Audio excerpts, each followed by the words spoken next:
नमस्कार दोस्तों, स्वागत है आप सभी का आपके अपने परिवार विद्यालोक में। दोस्तों, आज हम आपके सामने एक बहुत महत्वपूर्ण जानकारी साझा करने वाले हैं और ये जानकारी ये रहेगी कि भारत को बहुत जल्द एक नया राज क्षेत्र मिलने वाला है। क्या ये राज क्षेत्र होगा? कौन सा वो क्षेत्र होगा जो भारत में शामिल हो सकता है? तो इसकी हम विस्तार से चर्चा करेंगे। पहले तो आपके दिमाग में ये सवाल चल रहा होगा, क्या भारत में ऐसा संभव है किसी दूसरे क्षेत्र को भारत में शामिल कर सकते हैं? क्या वो बाहरी क्षेत्र जो भारत का हिस्सा नहीं है उसको भारत में शामिल कर सकते हैं? तो जी हाँ, बिल्कुल कर सकते हैं। यानी भारत ऐसा पहली बार नहीं कर रहा है। इससे पहले हमने सिक्किम को 1975 ईस्वी में भारत का राज्य क्षेत्र बनाया था। तो ये पूरी कहानी जो है ये बहुत ही मजेदार कहानी है, बहुत ही इंटरेस्टिंग कहानी है। तो आप सभी लोग बिल्कुल मन को ठहराव के साथ स्थिर रख करके इस पूरी कहानी को सुनते हैं। तो ये कहानी सुनने से पहले दोस्तों आपको थोड़ी राजनीतिक और ज्योग्राफिकल यानी भौगोलिक समझ होना चाहिए। आपको कुछ चीजें हम बताते हैं कि भारत में जब अंग्रेजों का शासन चल रहा था तो उस समय 1935 ईस्वी में भारत को और म्यांमार को, जो उस समय बर्मा हुआ करता था, उसका विभाजन किया गया 1935 ईस्वी में। इस विभाजन के दौरान जो विभाजन रेखा है उसके आसपास एक जनजाति निवास करती थी जिसको कहते हैं कुकी जनजाति। कौन सी जनजाति? कुकी जनजाति। हाँ, हाल फिलहाल में वही कुकी जनजाति जिससे रिलेटेड मणिपुर में अभी कुछ घटनाक्रम देखने को मिल रहा था। बहुत ज्यादा मणिपुर अशांत था कुकी और मैतेई साथियों को लेकर के। कुकी और मैतेई जो है समुदायों को लेकर के आपसी झड़प को लेकर के। तो इसी पर हम पूरी चर्चा करेंगे। तो इनके साथ जो है इस वाले क्षेत्र में व्यवहार भेदभाव किया गया, बहुत ज्यादा भेदभाव की शिकार हुए। क्या भेदभाव किया गया इनके साथ साथ? तो देखें, इनके साथ ये किया गया कि देखो ये कुकी जनजाति जो है मेरे दोस्त, ये यहाँ पर कुछ क्षेत्र मणिपुर वाले पहाड़ी क्षेत्रों में रहती है और यहाँ पर कुछ बांग्लादेश में भी रहती है। और मणिपुर के इस वाले हिस्से में जो ये वाला हिस्सा दिख रहा है, इस वाले हिस्से में यहाँ पर कुकी जनजाति बहुत ही ज्यादा मात्रा में यहाँ पर निवास करते हैं। और यहाँ पर जो कुकी जनजाति है उनका अपना एक क्षेत्र है जिसे हम चिनलैंड कहते हैं। इसे क्या कहते हैं? चिनलैंड कहते हैं। और इस चिनलैंड पर इनके दो समूह हैं। इस कुकी जनजाति के दो समूह हैं जो यहाँ पर इस क्षेत्र को इनका रिप्रेजेंटेटिव है या इनकी प्रतिनिधित्व करते हैं। एक है यहाँ पर चिनलैंड काउंसिल, एक है ICNCC। तो यहाँ पर काउंसिल, तो ये दोनों प्रतिनिधित्व कर रहे थे। तो हाल फिलहाल में क्या घटनाक्रम है साहब?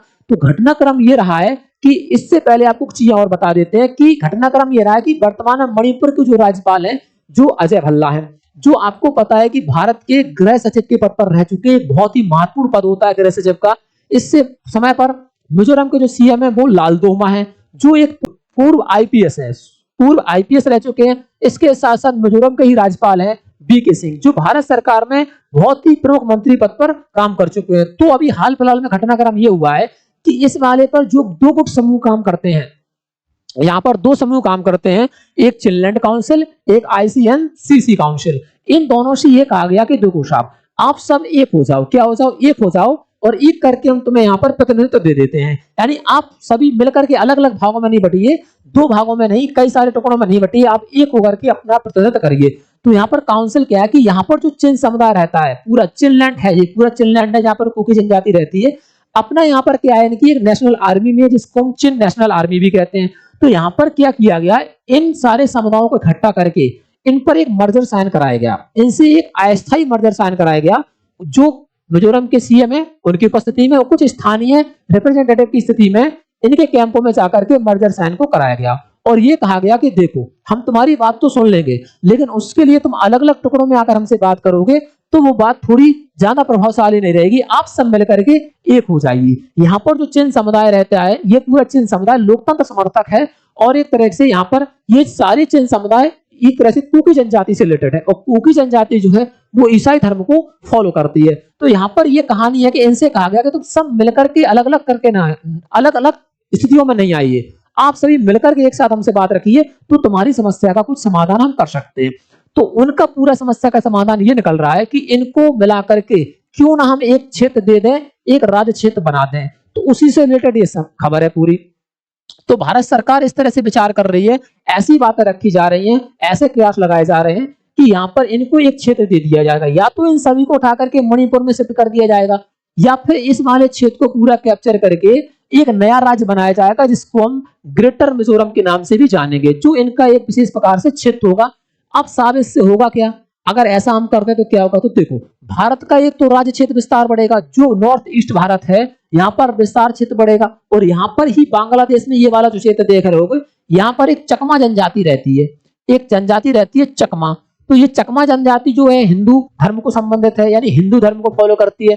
तो एक तरीके से ये भी आगे चलकर ये कहेंगे कि हमको भी भारत में शामिल कर लिया जाए।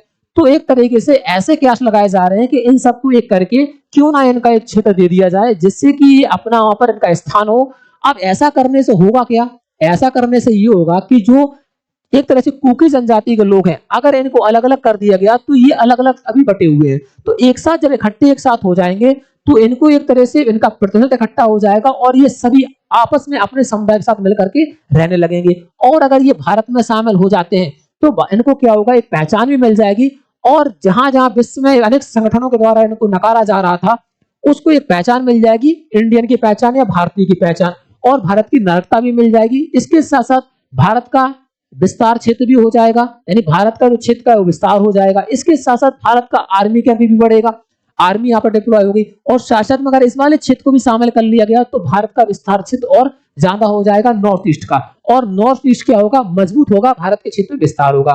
तो ये पूरी एक कहानी है कि इन सबको मिला करके यहाँ पर एक बहुत योजनाबद्ध तरीके से कार्य चल रहा है। इनको मिला मर्ज करके एक अस्थायी मर्जर पर साइन करा लिए गए कि तुम सब मिलकर के एक होकर के प्रतिनिधित्व करो अपना और हमारे साथ ये बात पहुंचाओ साथ। तो ये पूरी ये कहानी है। इसके साथ साथ ही तुम्हें पता होना चाहिए कि भारत जो पूर्वोत्तर का क्षेत्र है, जब भारत का विभाजन हुआ 1947 में, तो ये वाला क्षेत्र जो पड़ता है, ये वाला क्षेत्र जो है साहब, ये है चिकन नेक। इसको क्या बोलते हैं? चिकन नेक बोलते हैं। एक तरीके से एक बहुत ही सकरा क्षेत्र है। अगर भारत को, भारतीय सेना को इससे कनेक्ट रहना है पूर्वोत्तर भारत से, तो इस भारत से कनेक्ट होने के लिए एकमात्र यही रास्ता है। तो भारत सरकार हाल फिलहाल में कयास ये भी लगा रही है, क्यों ना हम चिकन नेक का भी विस्तार करें। तो इस पर भी काम चल रहा है। इसके साथ साथ यहाँ पर भी, इन पर भी काम चल रहा है। तो जब ये सारी चीजें इकट्ठी हो जाएंगी तो यहाँ पर ये भी सिक्योर हो जाएंगे, भारत के राज्य क्षेत्र का विस्तार भी हो जाएगा। अगर चिकन नेक ज्यादा बढ़ गया, इसकी अगर हमने पूरा दायरा बढ़ा लिया, तो भारत यहाँ से आसानी से नॉर्थ ईस्ट से जुड़ सकता है, बहुत सारी चीजें आराम से जुड़ सकती हैं, और यहाँ पर चाइना का प्रभाव भी कम हो जाएगा। तो इस तरीके से ये पूरी कहानी घटनाक्रम है। तो आप सभी लोग कमेंट करके ये बताइए कि ऐसा करना संभव होगा या नहीं होगा। अगर भारत इसको शामिल करता है अपने में, तो भारत के पक्ष में रहेगा या नहीं रहेगा, और आप क्या समझते हैं इससे कि इस क्षेत्र को भारत में शामिल कर लिया जाए तो भारत के लिए सकारात्मक परिणाम होंगे या नकारात्मक परिणाम होंगे। तो दोस्तों कैसे लगी आपको ये सब जानकारी, कमेंट करके जरूर बताना है दोस्तों। चैनल को सब्सक्राइब कर लेना है और वीडियो को लाइक जरूर कर देना है। तो इसी तरह की वीडियो को, जानकारी को पाने के लिए चैनल को सब्सक्राइब कर लें। धन्यवाद दोस्तों, फिर मिलेंगे एक नई जानकारी के साथ। बहुत बहुत धन्यवाद। जय हिंद।